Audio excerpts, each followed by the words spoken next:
آل پاکستان نمبردار ایسوسی ایشن کے وفد کی صوبائی وزیر محترمہ عظمیٰ بخاری سے ملاقات۔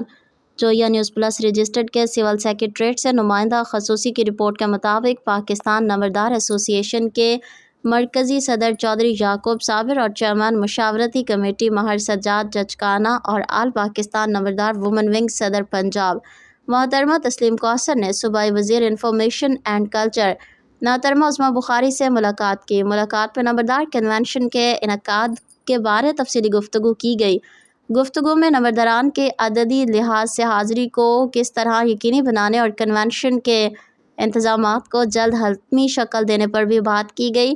محترمہ عظمیٰ بخاری نے کہا کہ حکومت نمبرداران کے لیے نرم گوشہ رکھتی ہے اور مستقبل میں نمبرداران کو مزید اہمیت دینے کے بارے میں سنجیدگی سے غور کر رہی ہے۔